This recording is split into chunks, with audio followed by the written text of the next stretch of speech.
Is anybody out there? Please give us a holler if you can hear us.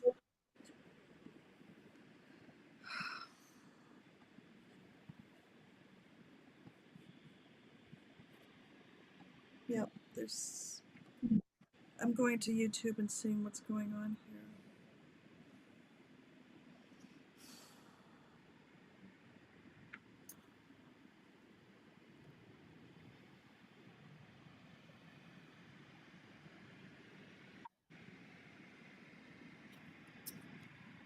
Okay.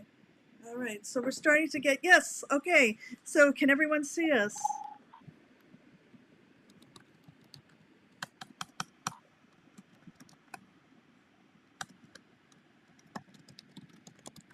Yay. Okay. So we're in. It's all happening. All right. Very good. All right. Did you, so I think we're going to have, we have plenty of material to cover. So I'm just going to make a few announcements and like that. So let me go back to me. So everyone, I'm glad you all stuck around. I really apologize. I don't know if the internet cut out. That hasn't happened in about a year. I think we had that happen about a year ago for about 5 minutes. And of course, it had to happen once a year. I guess that's not a bad record. So welcome to ARPchives Live. This is our first guest of the year, our second stream. We did a little stream last week for NAMM. And I'm really excited to have David Van Pelt here from all the way on the other side of the world. So depending on what side you're on, you're looking at opposite sides.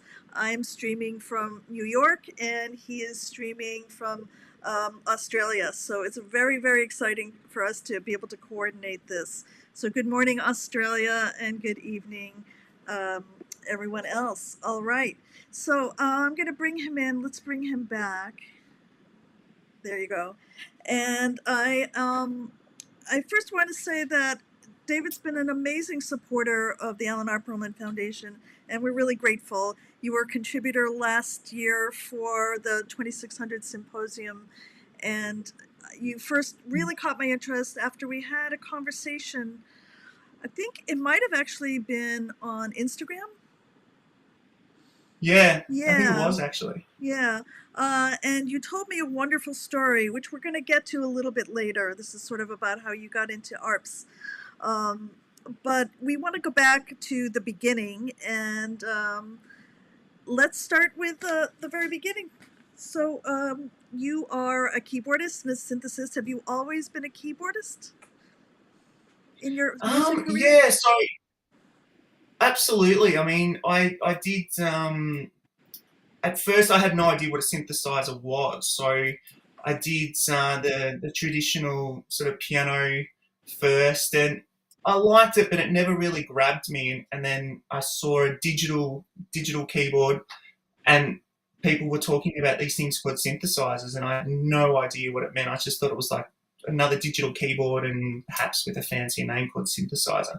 And then as soon as I got into that world, it was like a rabbit hole, like the most enjoyable rabbit hole ever, but it engulfed me, and I haven't been able to get enough since. Like, I just think about it all the time. I hear the sound in my head all the time. I love them, absolutely love them. So, yeah, it's been a fun ride. Did you start off with the traditional piano lessons as a kid? Yeah, it was a funny story actually. I could not play a note of piano. I couldn't tell you the difference between the white keys or the black keys. I had no idea. And got in trouble at primary school um, for I think I can't remember. It was grade 3. I did something wrong, and the teacher kept me in at lunchtime. And I was at one of those primary schools where instead of ringing the bell, they put music to the final countdown, which is my absolute favorite song in the world. And I just heard the whole synth introduction.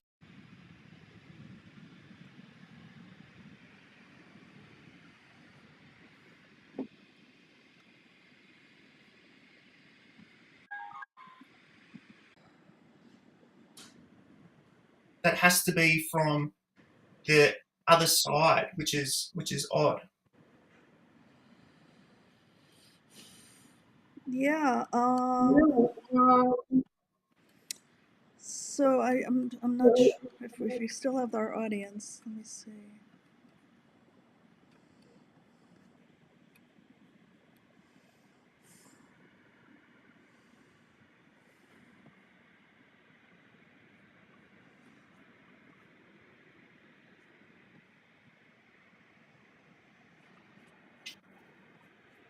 Yeah.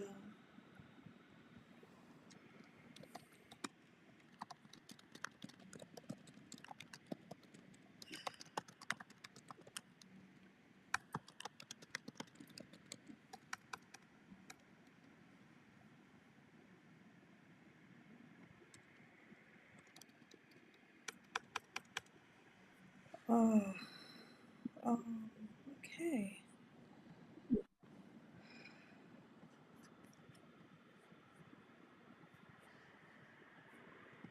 I think that I'm gonna just see if anyone's there, and if they're not, we're gonna have to reschedule.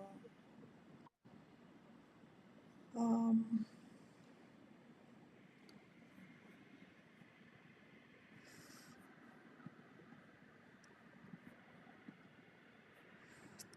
I sort of come from the place that the show must go on. That's what. All right. It looks like people are there. Maybe it's an interesting exercise in streaming. Uh, what could go wrong? All right, so let's do this. Let's do this. Let's go ahead and keep going. And I'm gonna have to edit a version of this later. David, if you want to turn down your Yeah. sound. Yeah. All right, Yep. great. All All right. right. How's that? Yeah. I hear myself again though.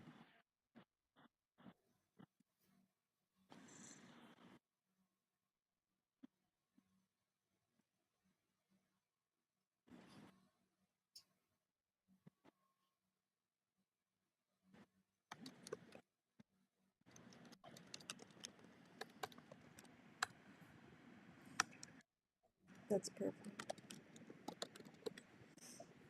Okay. All right. Let me just close all my windows and we'll get this going one more time. Ecam.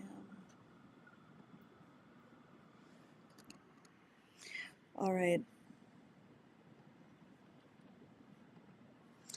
All right, so we're starting again, and I just want to do a couple of call outs for everyone who's there, and I'm really happy that people have stuck it out.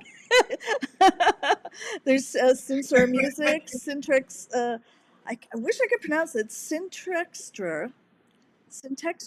Ah, Soleil, and David Sverchek, and Bill Miller, and Robert St. John. Hello, hello, Hey guys. hello.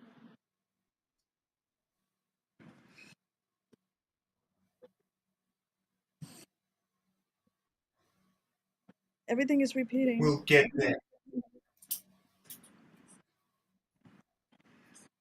So what I'm gonna do is I'm gonna do what everyone does when they're having a problem. I'm gonna put in some music. So then we're gonna come back to this and Syntexture. Thank you for. All right. So all right, let's go ahead and I'm gonna go ahead and play Entropy, and then we're gonna start again after we play this. So we're gonna play a little bit of Entropy.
right. So we're stopping not because I don't want to play more, but I actually really want people to go to your website and go to your YouTube and check out your band and Bandcamp, and we'll have more of your music soon. But I was Yeah, really thank blown you. away when I saw that.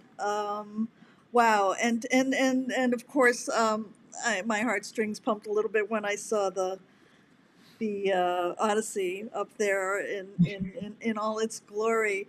So let's go back to the synthesizer discussion because I know that Odyssey is relatively new in your collection, maybe the past 4 years or so. Is that correct? Yeah, it was 2000, and I think it was. I've actually got the little pass from when I went. So 2016 was the first time that I saw, heard, and played the Odyssey, and it blew my mind. Absolutely blew my mind. You told Loved. me a wonderful story about how you got into the Odyssey. I would love it if you would share it with everybody. It was the thing that Yeah, absolutely. really was wonderful. Oh, thank you. Yeah. It's kind of a sad but happy story. So I was playing in a melodic metal band here in Melbourne, and we got the tremendous opportunity to support uh, some of my heroes actually and early influences, which is a Finnish band called Stratovarius, and it was the most amazing tour. 3 months, I think it was like 32 different countries. And I'd never done anything like that. Waking up on a bus in a new country every day, meeting new people every day, and then hanging out with my musical heroes like Jens Johansson's, absolute keyboard god. And I was sitting there having a drinking competition with him, which I had an interview on Propfest and said, you don't do that with Jens Johansson. And anyone that knows me knows I can't drink properly anyway, so it wasn't a smart move. But I got to hang out with like my musical heroes. I got to go to the singer's house, and we're all just chilling, having a few drinks, having jams. So it was basically like a dream come true and then some. And then I flew home, and as a profession, I'm a secondary school teacher, and I love my job, and I work with the most amazing people. But every time I left Europe and flew back to Australia, I got that melancholy of like, I don't want to leave what I just did, because you get, it's not like slowly moving back into reality. It's like this, here you are up here, and then bang, here's reality, back to the grind and everything. And it was hard to take, and I actually got quite depressed. I didn't realize it at the time, but just trying to fit back into how everything worked, and coming off that high was really difficult. And my wife, who is just the most amazing person, without me knowing, was like, oh God, how do I cheer him up? And it got me a pass, and I've got it here, to this thing called Synth Sunday, which I'd never heard of. And she didn't tell me where we're going. She's like, all right, this is what we're going to do. I'm going to take you. You're just going to go, and don't think, just enjoy it. And I said, okay, no worries. And we got off the train, and we turned up at this huge factory, and there's all these synths everywhere. And there was people like me, which is rare because I always thought that, I was a bit of a loner in that regard to the analog synth stuff, because I didn't really have an outlet to play as much as I would have liked to in that regard. And I remember Rich Formadoni had flown in from New York, and he was showcasing the Odyssey. And I was always a Moog guy. Like I got the Mini Moog and Sub 32 and Grandmother, and they're obviously a fantastic company, and love them. But I never got into the ARP stuff because I missed. I wasn't born in the 70s, and I grew up in the 80s, and a lot of the ARP stuff had stopped by then. And he introduced the Odyssey, and you could just play it. And the moment I played it, it just blew my mind. It had a sound to it that I'd never heard before, and this is going to sound weird, But it's like if you put two sawtooth waves together with a little bit of ring mod, it's like it's burning. Like it's got this burning sound to it. And the faders and everything, I felt as if I'd played it before with the one sort of band scenario where it's like, oh, you play in one band and that's kind of everything. I was like, no, I want to really start to develop this more. And the Odyssey really got me back on track, to be honest. The love for the sound and everything, I was just like, this is amazing. And I went back, I had another tour in Europe the year after I discovered the Odyssey. You know, I remember a friend of mine who lives in Switzerland, she might be watching, took me to a music store and I just played. There's all this other modular gear and you know an OB6.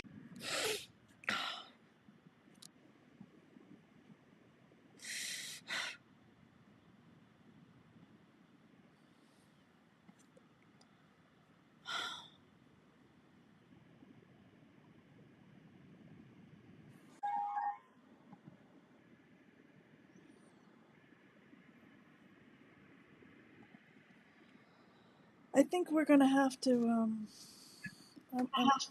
Are we back?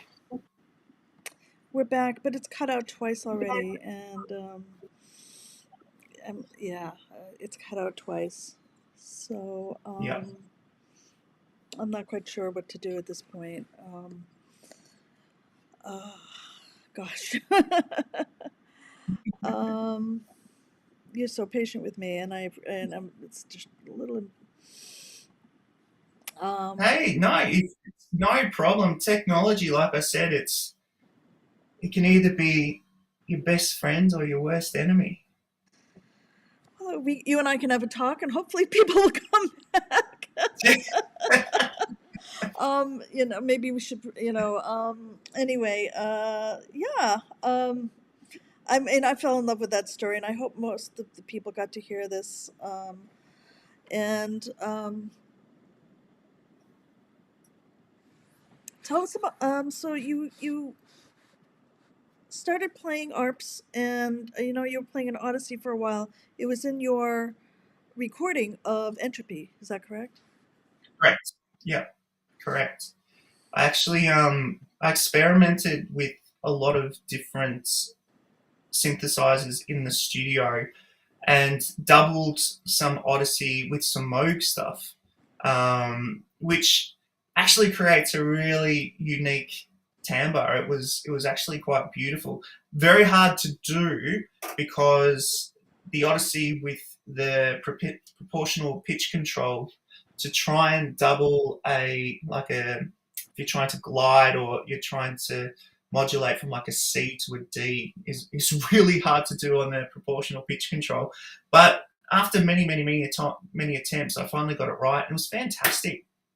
Um, those two actually complement each other beautifully, and the ring modulator on the Odyssey is just phenomenal.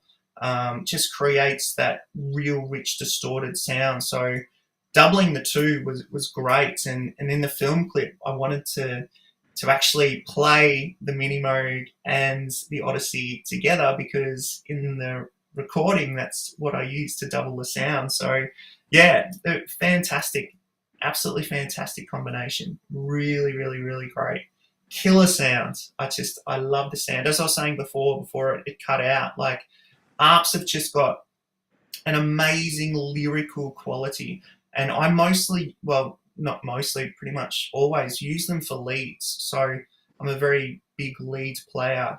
I love creating melodic leads because I've come from a very melodic background. So all the things that I do have to have a strong melody in it for my music anyway. And I just find they just blend and cut through beautifully with this tremendously lyrical sound.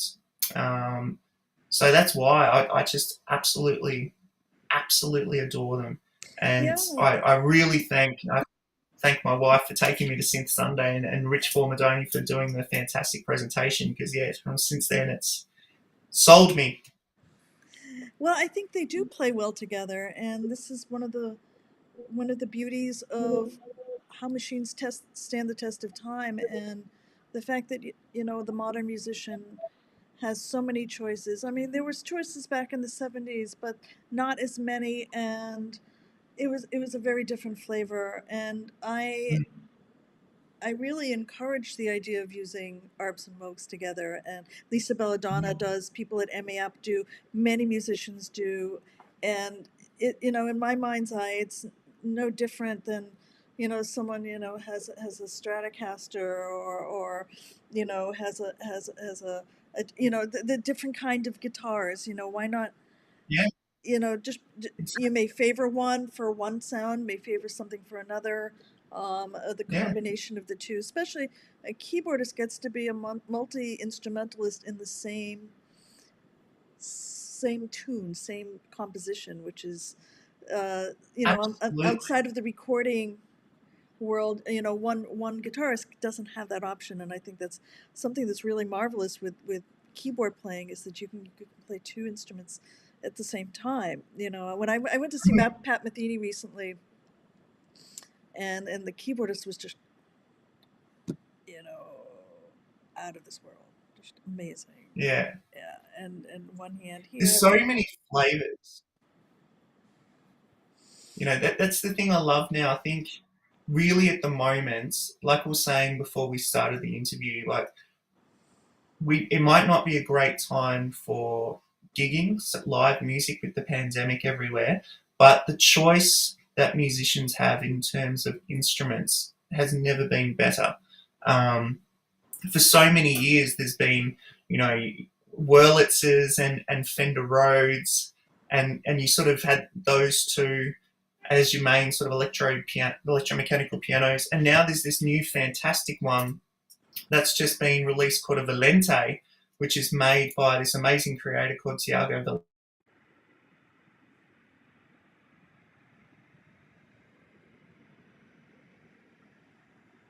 and Rhodes, which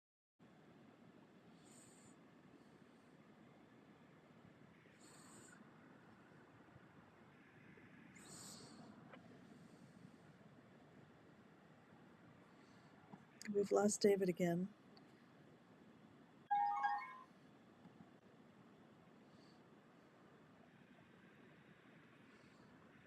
Hmm.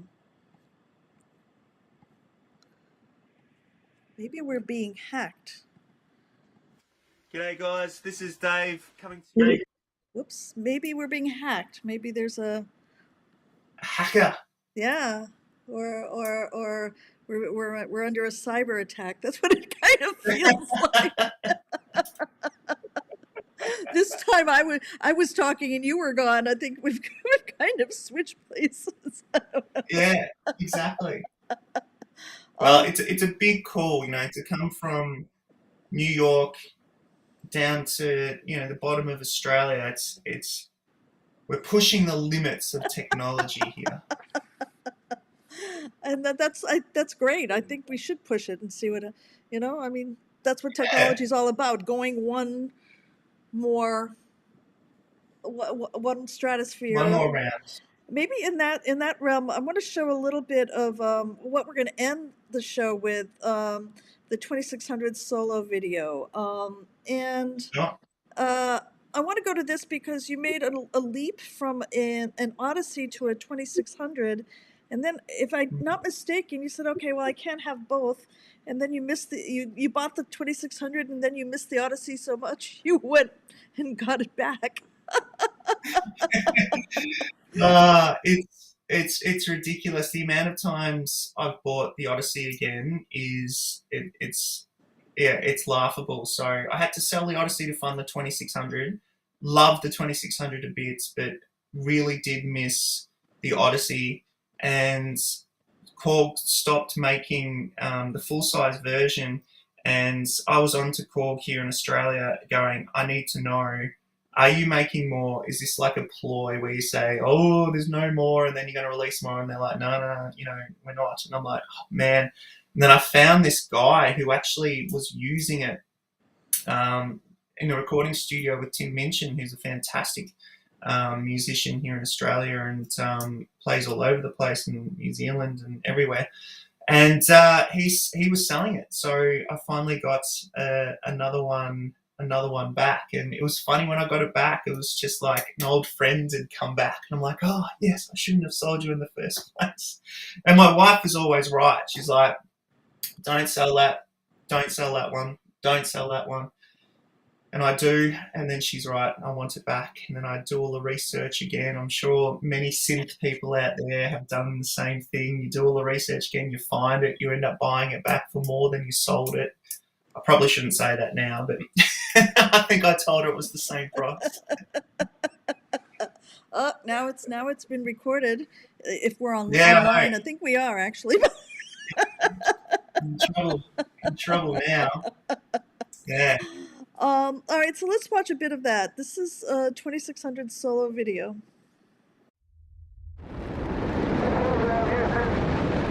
Roger, roll, Atlantis. Houston now controlling the flight of Atlantis. The space shuttle spreads its wings one final time for the start of a sentimental journey into history. All right, liftoff and the clock has started. Yes, sir, reading you loud and clear.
Wow, I always love that.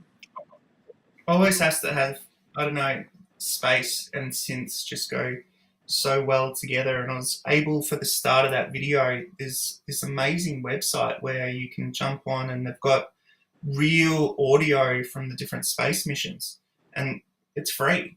So you can download all of the different astronauts talking to Houston and everything and throw them into Pro Tools or whatever, and that effects. And it's just, yeah, synths and space.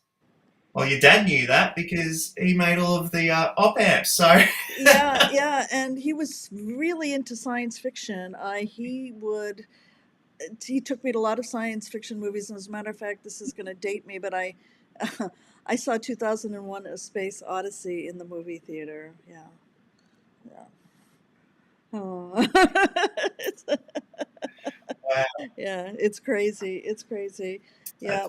Yep, I lost all my little balloons, so it's just, I just have to switch off between you and me, but I think I'm going to keep it simple right now. So, yeah. So let's get back to Acolyte for a moment. We got cut off when you were talking about, your background about playing music, and originally that, you weren't, you didn't start off as a sight reading virtuoso, is what I understand, but you developed into this amazing keyboardist. So what happened in between, and how did you end up getting to Acolyte? I'll tell you the story, and you probably won't believe it because I don't believe it myself. So going back to what I was saying before, I heard the Final Countdown when I was grade 3 and got the goosebumps and everything and couldn't play a note on piano. And then that night I went home from primary school and sat at the piano and just recreated the theme. And I was like, oh, okay. This is how it works. Okay. And then from then, and I'm not joking, like in all honesty, from then I can almost hear and play what I hear.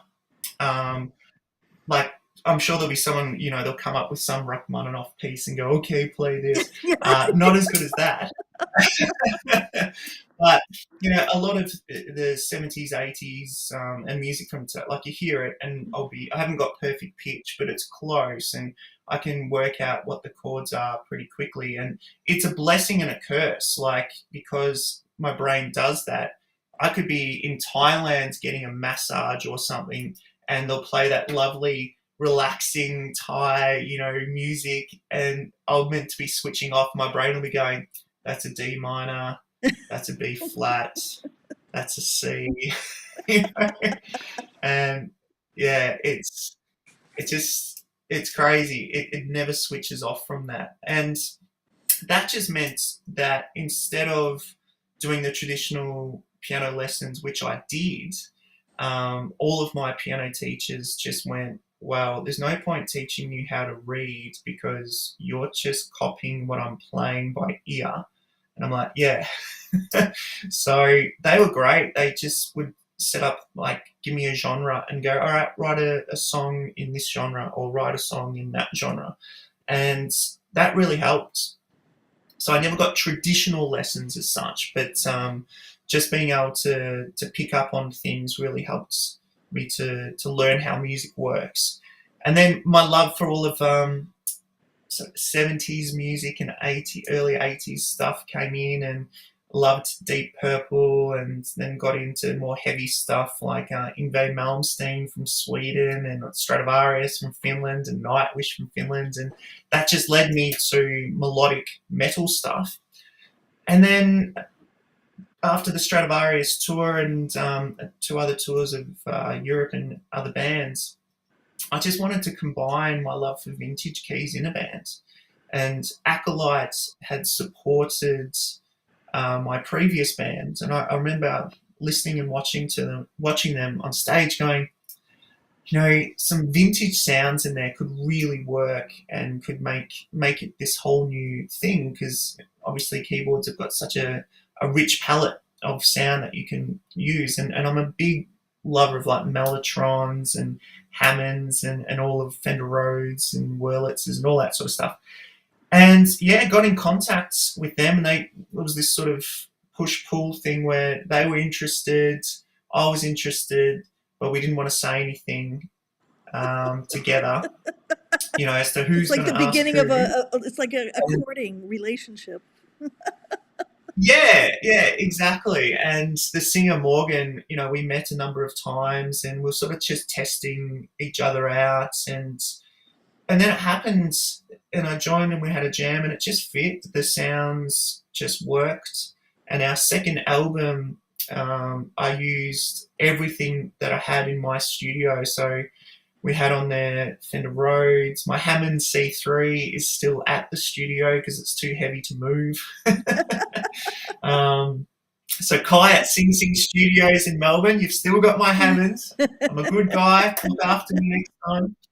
No, they're great at Sing Sing.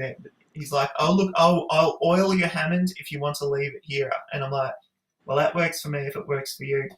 But yeah, the ARP stuff and the Moog stuff, and it's great. It just opened up that pathway that I wanted to bring in more vintage stuff into that world, into that sort of prog world. And I'd never done progressive music before. I was strictly like melodic metal stuff and big solos and all of that. And yeah, it was a challenge because our drummer is like one of those musical geniuses who he plays an ambidextrous kit, and he did his master's in ambidexterity. So he has, you could split the kit down the middle, and you've got the left version and the right version. And sometimes he'll decide, yeah, I'm going to play left-handed this gig, and then next gig I'm going to play right.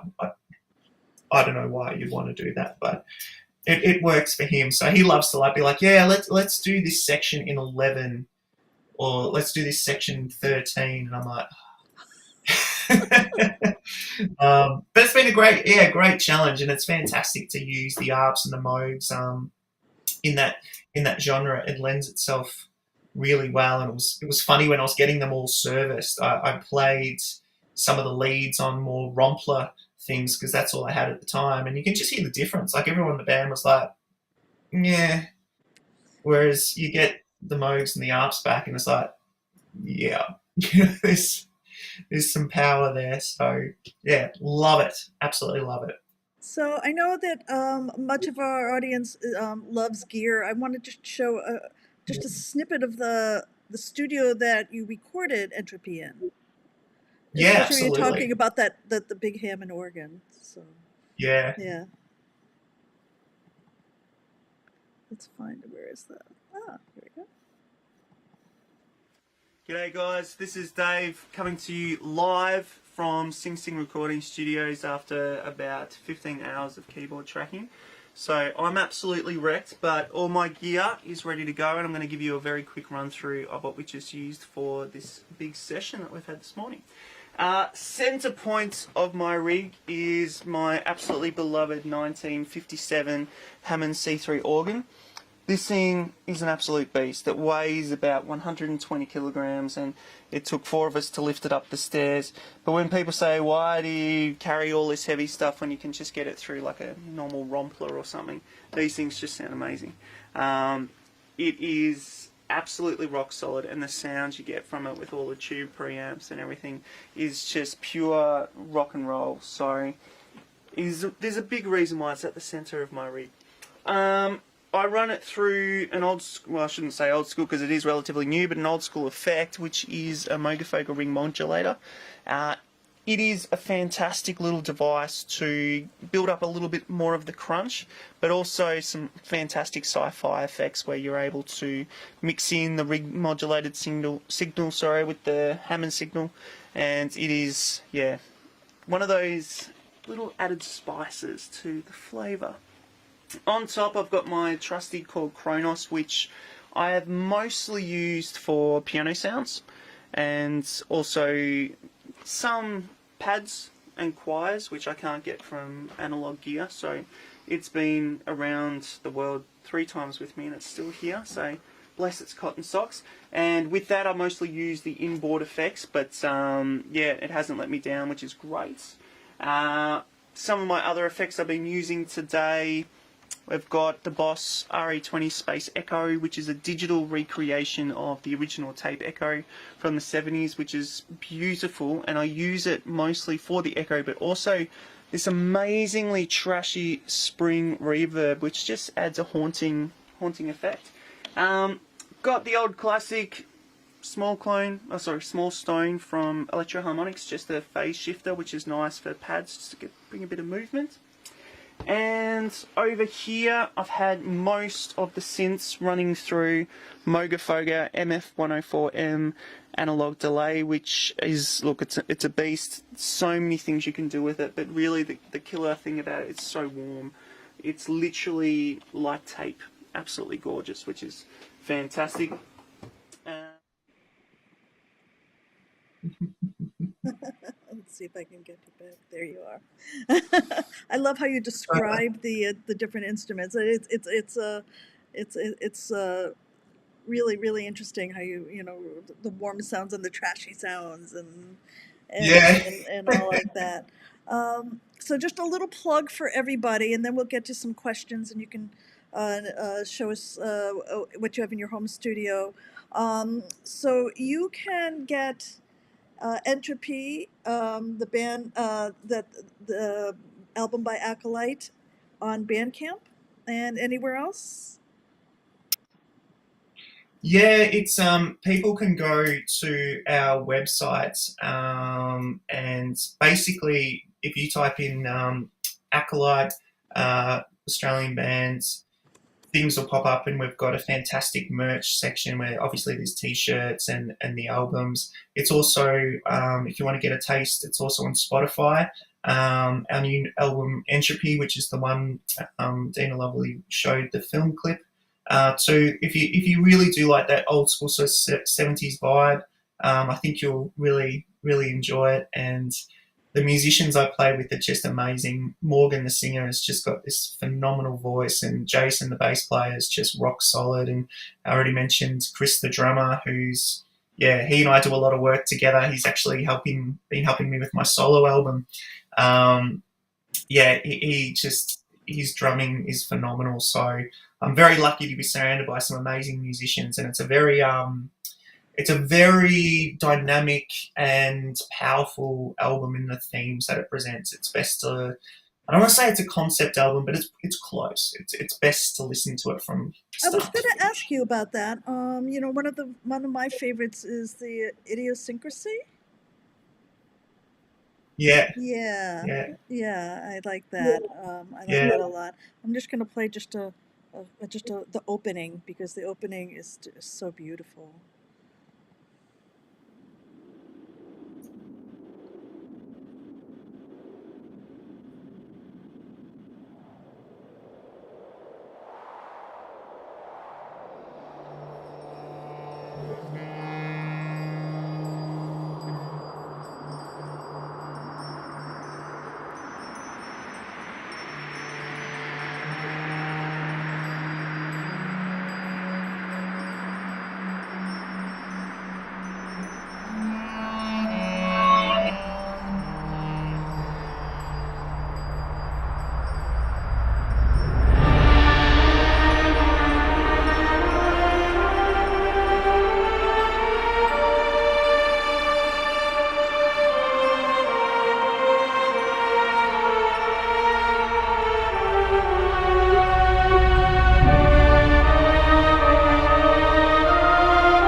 All right, everyone. I put the link to Bandcamp, so definitely check out this amazing album. Thank you. The other plug I want to do is for those of you who stuck it out, I really appreciate it. While we've had technical difficulties in the past, this has definitely surpassed what I've experienced so far. So I appreciate it. And you got to see me go through, denial, grief, anger, all the emotions that go with a stream gone bad. But anyway, we have just, as a foundation, we've just gotten to a new point in our online presence and our YouTube uh, abilities. And you'll notice on the bottom of the chat, there is a icon. It has a little money icon, and then there's a little chat icon. So those are ways to monetize. So if anyone has the impetus or the desire, you can click one of those little stickers or super chat people stickers, and I think they give you different amounts of money. I know that I got this idea from the ProSynth Network.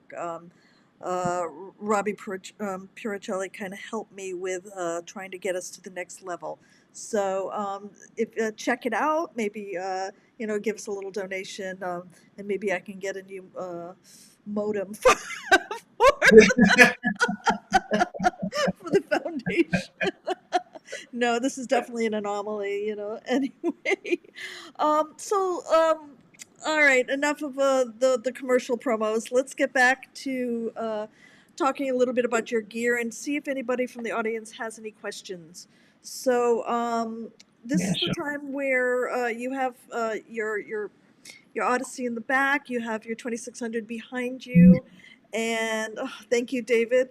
And if you would like to ask David, another David just made a donation, so I'm thanking him. Oh, Yeah, yeah. So thank you so much. We really appreciate it. We actually rely on donations to keep ourselves going. But I would like to open it up to questions for our guest and like that. So let's see. So Lael agrees about this being a favorite song from the album as well. So Lael 73. And yeah, what a legend. yeah, yeah. There's sort of a Asian Eastern feel to some of the introductory music, and that's what Mm. yeah. Yeah, so We actually tell me a little bit about that.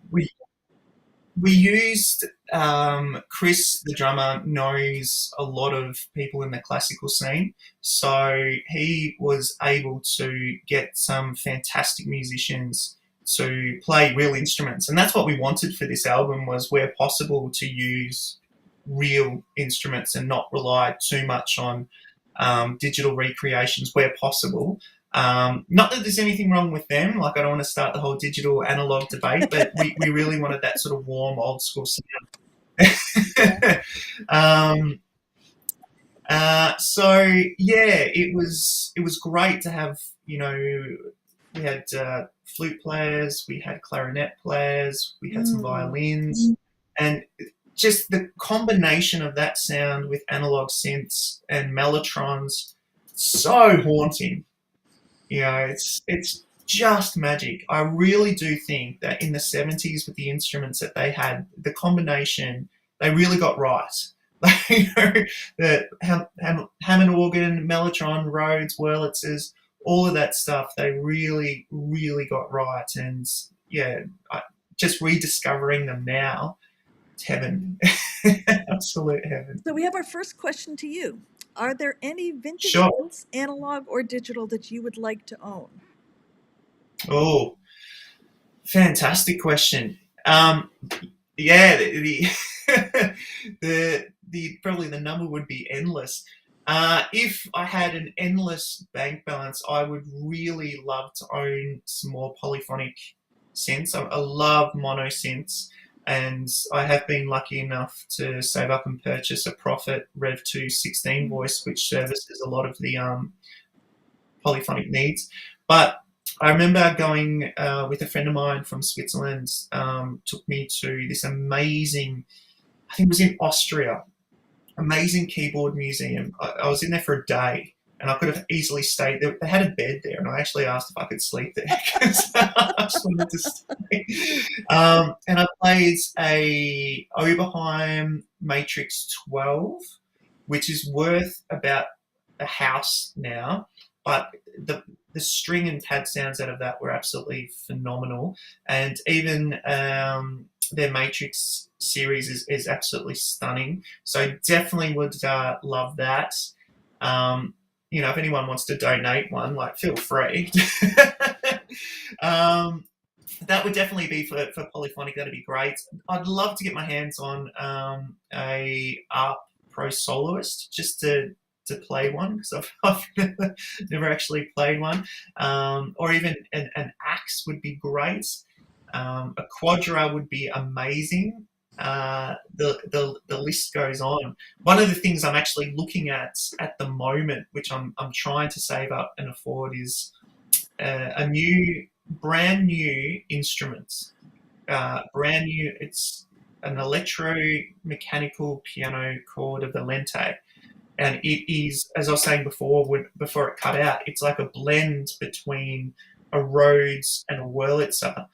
Still got hammers, it's still completely analog, absolutely fantastic. And I have got nothing but respect for the creators, because that, in a time where romplers are all over the place, and this whole vintage vibe has come back in terms of playing digital keyboards with Rhodes sounds and Wurlitzers. They've created a brand new instrument, which, good on them. And I just think it's fantastic when you think about all of the options we have now and the different instruments we have now. unbelievable. So yeah, having all of those things would be amazing. I'm building well, not yet, starting to build a studio at the moment at my house. As Dina knows, a tree hit my property in June last year and took out a fair bit. And yeah, I always wanted to turn the garage at the time into a proper recording studio, and the tree went through the garage and took out not just the garage but the deck and part of the side wall. So now we're rebuilding that. So hopefully, if I get all these things, I'd be able to move back in there and start recording. So that would be great. But I mean, this little space I'm in now is fantastic. It's very inspirational, and I try to put a lot of plants, and I love that. But having 2 or 3 people in here, it's not great. Yeah, I understand. Oh, that's great. So tell us about your solo project. It sounds like you have some plans going. Yeah, so I in 2000, when the pandemic hit, I was doing, because I'm a secondary school teacher, I was doing remote learning, and it just meant that I was on the computer all the time, and I was in this studio here because that was before the tree hit the house, and all my keys are plugged into the same computer system that I was doing remote learning from. So in between classes, I just thought, well, I've got this time, I may as well start recording and making an album, and that's exactly what happened. It's basically similar to a lot of the material I sent to you, Dina, for the 50th anniversary of the 2600, and then the little synth piece for this. Some are a bit longer, very obviously synth driven, but with real drums. Chris is doing the drums for me, which is fantastic, and he's done a lot of the producing, which is great.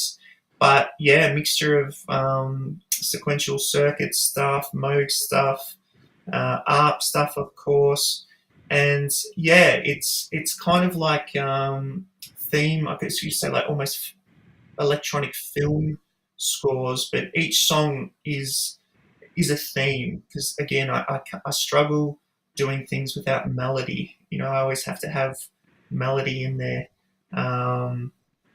Yeah, so it was almost completed, and I got a producer here in Melbourne called Mike, who's an absolute top guy, and he's still interested in the project, but I had to put it on hold when the tree took everything out. But as soon as everything gets back, I really look forward to releasing it, because yeah, it's very different, very melodic, very, very synth driven. So anyone who's in that sort of world, I think, would really, really enjoy it. It's been a fun project. Sounds great. Wow. So is you said it's very melodic and it's very different. Are there going to be vocals? No, it was interesting because I've been so incredibly fortunate of being able to tour with people, different bands overseas, and met some amazing vocalists. And I toyed with the idea of having vocals, but I decided against it, and instead have gone with sending the files out and getting different guitarists that I've met all over the world to play on it, because nothing against vocals, but I kind of want the music to be the vocals themselves, if that makes sense. And you can listen to it and create your own theme, whereas if I sort of put vocals over it, one, I'd have to think of lyrics, and then secondly, I don't know, to me, I love listening to instrumental stuff because I can apply my own meaning to what it could be. So I wanted to keep it like that at this point. So the voice is going to be in another keyboard or another. Yeah, exactly. Nice. The melody lines. The thing I always struggled with was the melody lines that I would create tend to, get catchy in my head, and then it's hard to fit the vocals around those things. And I just went, well, it doesn't have to be vocals. I can make my own rules here. So let's just leave it. And yeah, I've definitely enjoyed that process. It's been a great great learning experience with how the different analog synths behave when you record, and the different warming up times. It can be totally fine, and then you start recording and then it's dropped half a semitone or but that's the beauty of vintage gear, and I wouldn't change it for a thing. Why do you think there is that desire for vintage gear when one could have so many options, so many digital options, especially? So I'm also especially curious with a younger generation like yours. I mean, younger than me. That has a desire to play these things. Is it from the sound? Is it a tactile experience? One thing I will say in my experience with musicians, that those who are, and I probably get some slack for this, but those who were not taught or not sight readers, for instance, may have a more tactile approach, muscle memory, so to speak, or that physical pattern. So, Yeah. what is your experience when you speak to other people? Why do they like the vintage instruments? What is the appeal? It's such a great question. Like, that is like the question. And it's going to be, I've thought about this a lot. It's going to be different for different people. For me, and I'm not trying to sound controversial or anything like that. For me, I am so sick of the fakeness in the world at the moment. I am over it. I'm sick of the look how great my life is on Instagram, or that sort of stuff, or sucking up to a company to try and get a deal out of them, or I just want something real. I think we're all hungry for real things because you see through the fake that exists a lot now in social media. So how does that translate to instruments? I personally, and I can only speak to how I feel, I personally want to play something that is real, because it doesn't resonate to me if it's not. So, for example, I've got the Korg Kronos 2, which is a fantastic all-in-one, and it's required because it's got mellotrons, it's got Hammonds, it's got Rhodes, it's got Wurlitzers, it's got clavinets. I can't afford all of that stuff individually, and I wouldn't want to gig with it because it'd weigh a ton. So I play that, but I'll be honest, when I play it, I'm not anywhere near as satisfied or happy as when I play a real Fender Rhodes or a real Wurlitzer or a real Arp 2600 or a real Odyssey or a real Mini Moog, because it's a sample. It's sampling something that was real, and every time you play that sample, it's going to sound the same every time. Whereas with analog gear, these little idiosyncrasies that happen that make it sound different, and you have to treat it differently. You have to tune them. You have to take care of them, and they become almost like a living, because they are living, breathing instruments. So, and again, I'm not trying to sound too strong in this, but I'm really passionate about real instruments because, again, you get tired of the fake. I've compared like the top Rompler when people go, oh yeah, you can't really tell the difference. You play like one saw wave from a 2600 and you play a 2600 clone, as good as they are, I can hear the difference. And where people who are very vocal about, oh yeah, but the audience won't be able to tell the difference, this is going to sound horribly selfish, and I love our audience, but I don't care. It's not about what they hear. It's about what I feel is real, because that's going to get the best out of what I play. And then if I play better, then they're going to enjoy it more too. So that whole argument of like, oh yeah, but in the live mix you can't tell the difference, that takes away from the whole, as you said before, the tactile nature and the connection you have with it. I've got a connection to this because I have to manipulate it to make it work. I've got a connection to it because I've had to have it serviced. I've got a connection to it because I've learned it so that if something breaks, I know where to fix it. And it is what it is. It's not trying to be 1,000 things in one. It's a monosynth. It's brilliant, and it's rich, and it's raw, and it can be unstable. You have to tame it.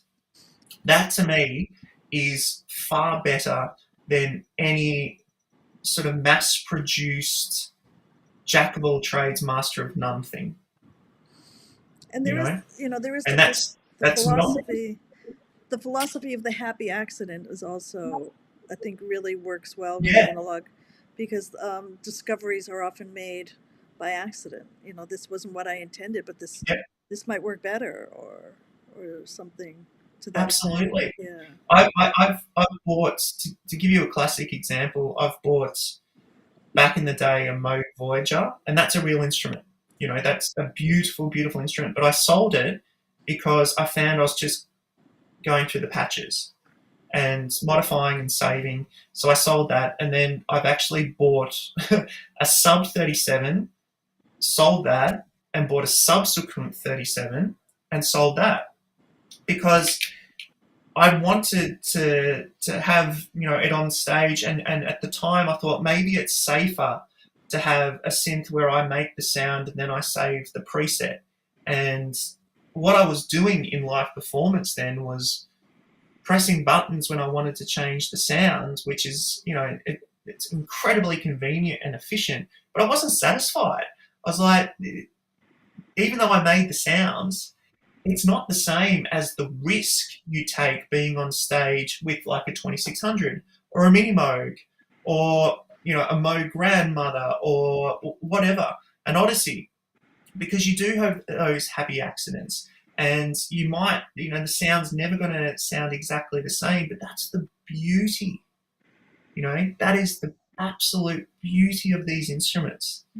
And I can't find the joy in things that say they are all of these instruments, but they're really just a copy. I want something real. And that's why I honestly feel like vinyl's coming back, and people are wanting to touch things again. They want that tactile enjoyment. They want something real. We're all digitally drunk, and we need to wake up.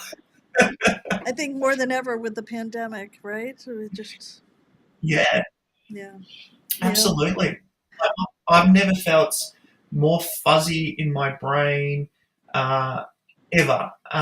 It's not good for you. It's not good for you. So yeah, I'd much rather play real instruments. It's completely my happy place, and yeah, they're not perfect, but that's what's perfect about them. So before we go, do you have a patch back there? Is that So LED patch cords? Yeah. So these are absolutely amazing. I've got it over there. So we've got this company in Melbourne called Synth Cable Supply Company, and they are great because they make these amazingly beautiful bipolar patch cables. So on a darkened stage, like I want to obviously take this for some Melbourne shows with Acolyte, on a darkened stage, they actually light up the face of the 2600. And they're green if it's like a positive voltage, and red if it's a negative voltage, which just creates a fantastic look. And I've been on their back to make some purple ones. I'm like, can you make purple ones? It looks so cool with the 2600. And they said they need to make a batch of 1,000. And I'm like, ooh, that's a lot of patch points. But well, I'm sure that I'm sure there's a few people in the audience, and myself included, that we could all chip in and buy 1,000 or something. Oh, mate, it'd be magic, because they're just, I didn't know that you could do that. I didn't know that these things existed. And I'm so envious of you all in America for, Sweetwater and all these other amazing places, because we don't have really anything like that here. And I've looked at some American websites where I could buy some cables that are like this, but the shipping cost to come to Australia is more than the cables themselves. So, but yeah, I'm very simple with the 2600. Like I do like to create some crazy patches, but most of the time it really is blending the different waveforms together, because I just find, again, it's just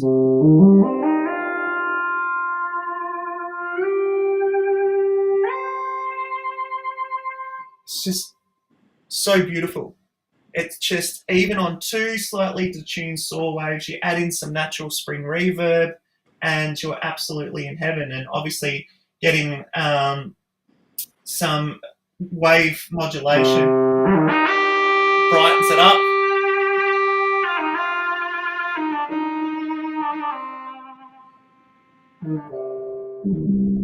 I just adore.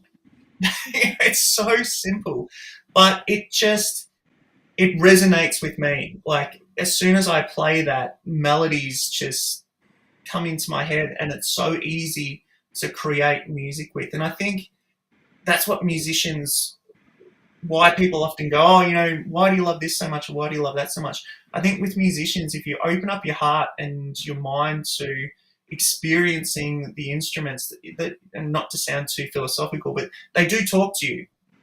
I remember watching it was a Moog documentary, and Bob Moog was saying, like, the instruments, we are basically the instruments there, and it is the voice that comes through us, and that's what this truly does for me. It just, I play it, there's an instant connection, and song ideas come in, which I really enjoy. And I've been playing around with different patches, trying to recreate a lot of what Joe Zawinul used to do with Weather Report, and different lead patches he had there, which were just absolutely stunning. It's a dream machine. It was. I remember I'd never bought anything synth-wise that was this expensive, but the funny thing was, when I bought it, I never regretted it for a second. I was like, no, this needed to happen. And once I did, yeah, it's been my electronic voice for a long time. So love it, absolutely adore it. And then I run it through, and I don't know how many people are interested in this sort of stuff, but one thing I'm really passionate about is, I'll just chuck it up here. I've got my little synth pedal board here, which, well, I'm going to align it. Here we go. Which is basically a mixture of a lot of different analog pedals and a digital one with it's very difficult to get tape echo unless you buy a tape echo actual tape machine. But I've experimented a lot with running synths through guitar pedals, and always happy to field any questions for people, because I've really done it through research, but mostly trial and error, because some pedals say that, oh, we can take, line inputs, and they can't. So I've learnt a lot about signal flow, a lot about impedance, a lot about what effects actually work and what effects don't, what effects say they will work and actually don't. And it's another world, Dina. Like, it's amazing, because you learn about, like, companies like Strymon that have like an analog front end and back end, so where the sound comes in and comes out. It's so important because it remains in the analog domain, and the effect is sort of added to it. Whereas some other pedals, I learnt later, basically take your beautiful analog signal and then turn it into digital and sort of kick it out. And I've A/B'd them, and the difference is actually quite large. Again, I'm sure, someone will say, oh, no, it's probably not. But again, everyone's ears are different. So, yeah, I try to use a lot of analog stuff because I just love the sound of analog. Not trying to be like an analog snob or an analog purist. I just enjoy the sound. But then I run it through El Capistan by Strymon at the end, because it's stereo. So then you can get a lot of the wind sounds I've got through the Acolyte album. To get that stereo effect is with the Strymon tape echo, which is brilliant. But yeah, phases are amazing. The Moog phase is brilliant. flanger, analog flanger, and obviously analog delay. Gorgeous. I'd love to get a proper analog tape echo one day. That's on my the list. Cool. But yeah, it's great. It's absolutely another world, and I really have to thank and really acknowledge the contribution that the wonderful Lisa Belladonna has made to that world, yes. because I've reached out to her a few times, and she is so wonderful with her time and with her knowledge. It's brilliant, and that really opens up the effects pedals to me. And yeah, I'm passionate about it because you can really change the tone and the character of a synth with them. But you've really got to do the research and know what's going to work. It'll save you thousands, trust me. Thanks for the tip. This is fantastic. And please send us the link for that the LED cables. We've gone over. I guess it started again as far as the time when we had to reset. So we've got a bit over. So I'm going to end now, but I just want to thank you so much for your time and for your patience. You want to talk real? Pleasure. We got it. It was real today. Not pre-recorded. But again, I thank you so much. I really thank you. And everyone, thank you for joining us. Please support your musicians and your not-for-profits. Check out the whole album on Bandcamp. I will post the links, not just to Bandcamp, but to his website as well later. And we really look forward to seeing what you do with your new project. So thank you. Thank you so much. And if anyone has any questions later down the line about any of the analog gear or any effects, please feel free to reach out to me on Facebook. I'm so passionate about all this stuff, as you know, Dina, and I can't say how much I love it.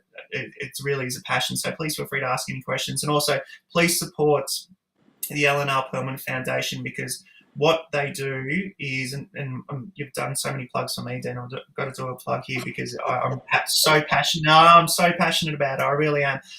What they do to bring the ARP instruments back to life is phenomenal. And as someone that, I was born in 1980 and missed that whole phase, if it wasn't for you and the work that you do, many people would not be able to play your dad's phenomenal instruments. So from the bottom of my heart, thank you so much.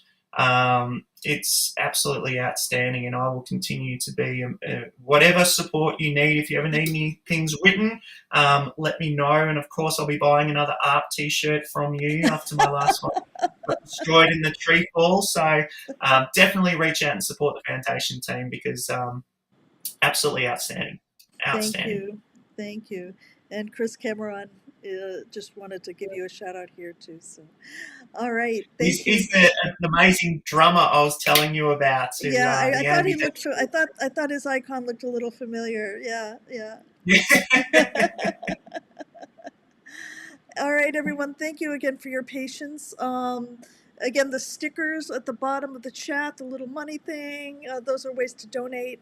We will, David, we will be having a special project later in the year that has to do with Joe Zawinul. So please, if you're interested in the groundbreaking work that Joe Zawinul did with 2600 Quadras and other keyboards in Weather Report, we will be having a special event.